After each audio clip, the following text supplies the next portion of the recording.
ایران کی جنگ کی وجہ سے تیل کی قیمتوں کے بحران کا شکار ہیں اور تقریباً تمام ممالک میں 80 سے 100% تک اور اس کے آگے پیچھے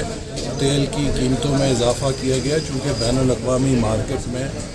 جنگ کی وجہ سے تیل کی قیمتیں بے پناہ اس میں کئی گنا اضافہ ہو چکا ہے، اور جو ہی یہ صورتحال بہتر ہوگی اور تیل کی قیمتیں کم ہوگی تو حکومت اس کو پاس آن کر دے گی۔ باقی جو یہ فیصلہ کیا گیا ہے یہ قومی اتفاق رائے سے کیا گیا، اس میں تمام وفاق کی اکائیاں شریک تھیں۔ اس فیصلے میں چاروں صوبوں کے وزرائے اعلیٰ، آزاد کشمیر کے وزیر اعظم، جموں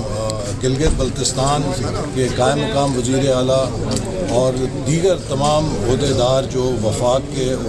علامت ہیں وہ سب ہیں۔ جب یہ ایک قومی اتفاق رائے سے فیصلہ کیا گیا ہے تو اس پر سنسنی خیزی پھیلانا اور اس پر سیاست کرنا میں سمجھتا ہوں کہ بہت ناعاقبت اندیشی ہے، اور ہم سب محسوس کرتے ہیں، اور ہم نے خود حکومت نے اپنے بیلٹ ٹائٹنگ کی ہے، ہم نے اپنی تنخواہوں کو کمی کی ہے، سرکاری گاڑیوں کو گراؤنڈ کر دیا ہے، حکومت ہر سطح پہ اخراجات کم کر رہی ہے۔ اسی طرح میں عوام سے بھی اپیل کروں گا کہ ایک ایک قطرہ پٹرول اور ڈیزل کا جو ڈالرز کے اندر آتا ہے ہمیں اس میں بچت کر کے اپنا کردار ادا کرنا چاہیے۔ بجلی جو تیل سے پیدا ہوتی ہے، جو ڈالر کے ذریعے پیدا ہوتی ہے، اس کے ضیاع کو روکنا چاہیے۔ آپ پوری دنیا میں پھریں، جاپان سے لے کے امریکہ تک چلے جائیں، دنیا کا کوئی ملک نہیں ہے جہاں 2 بجے تک رات کو مارکیٹس کھلی ہوتی ہیں۔ آپ کسی ترقی یافتہ ملک میں یا کامیاب ملک میں جائیں، وہاں 6 بجے دکانیں بند ہو جاتی ہیں اور صبح 6 بجے لوگ سڑکوں پہ نکل کے دن کا آغاز کرتے ہیں۔ یہ وہ طرز زندگی ہے جو اسلام ہمیں تعلیم دیتا ہے کہ فجر کے بعد اپنے دن کا آغاز کرو اور عشاء کے بعد اپنے دن کو ختم کرو۔ لیکن ہم نے اس کے برخلاف رات 2 بجے تک جاگنا اور صبح 11-12 بجے تک سونے کو معمول بنا لیا ہے۔ میں سمجھتا ہوں کہ یہ ایک کرائسس موقع ہے کہ ہم بیہیویئرل چینج لے کر آئیں، اپنے جو روزمرہ ہیں ان کو جو دنیا میں کامیاب ممالک ہیں ان کے مطابق ڈھالیں، تو اس سے انشاءاللہ اللہ کی برکت بھی آئے گی۔ اور یہ جنگ بھی ہم امید کرتے ہیں، جو سفارتکاری اس وقت کوششیں جاری ہیں جس میں پاکستان کلیدی کردار ادا کر رہا ہے، ہم سب کی دعا ہے کہ وہ کامیاب ہوں اور اس سے اس خطے میں امن آئے اور تیل کی قیمتیں دوبارہ کم ہو سکیں۔ اچھا سر، آپ نے معلوم ہے کہ اس پہ کوئی سنسنی خیزی نہیں کرنی چاہیے۔ حکومت نے ہر سطح کے اوپر اپنے اخراجات میں کمی کی ہے اور مزید جہاں جہاں گنجائش ہے ہم کوشش کریں، چونکہ یہ ایک عالمی بحران ہے۔ اس وقت ایران پہ چلنے والے میزائل صرف ایران کے انفراسٹرکچر کو تباہ نہیں کر رہے، وہ 193 ممالک کی معیشتوں کو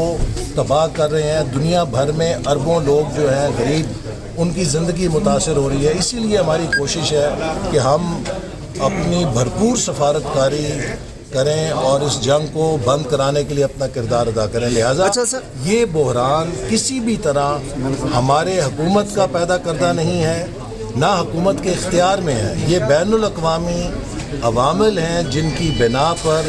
صرف ہم ہی نہیں، جیسے میں نے کہا 193 ممالک اس سے متاثر ہیں اور سب اس کو اپنے طور پہ نبٹنے کی کوشش کر رہے ہیں۔ سر عالمی اثرات جو ہیں، سر عالمی اثرات تو آپ قیمت میں اضافہ کریں، لیکن ہر بار اپنا ٹیکس اور لیوی میں اضافہ کر لینا وہ کس طرح سے؟ آپ کو معلوم ہے نا حکومت نے لیوی ختم کر دی ہے، اسی لیے پیٹرول سر، لیکن ابھی بھی جو ہے وہ لیوی بہت زیادہ ہے سر، 100 سے زائد ابھی بھی ٹیکس اور دوسرا۔ دیکھیے یہ بھی آپ ذرا سوچیے کہ لیوی کیوں لگتی ہے۔ لیوی اس لیے لگتی ہے کہ جب ہم ٹیکس نہیں دیتے تو حکومت کے پاس کوئی اور طریقہ نہیں ہوتا کہ وہ یا بجلی کے بلوں سے یا پیٹرول کے ذریعے سے ٹیکس اکٹھے کرے۔ ہماری جو ٹیکس ٹو جی ڈی پی ریشیو ہے وہ دنیا میں کم ترین ممالک میں شمار ہوتی ہے۔ ہم لوگ کروڑوں روپے کا کاروبار کرتے ہیں لیکن 100 روپے ٹیکس بھی نہیں دیتے۔ لہٰذا یہ ایک مرحلہ ایسا ہے کہ جس پر ہم سب کو یہ سوچنا چاہیے کہ اگر آپ پاکستان کے درجے کے ممالک دیکھیں، وہاں 16 سے 18% ٹیکس ٹو جی ڈی پی ریشیو ہے، تو اسی لیے ہم سب کو اپنے اپنے حصے کا ٹیکس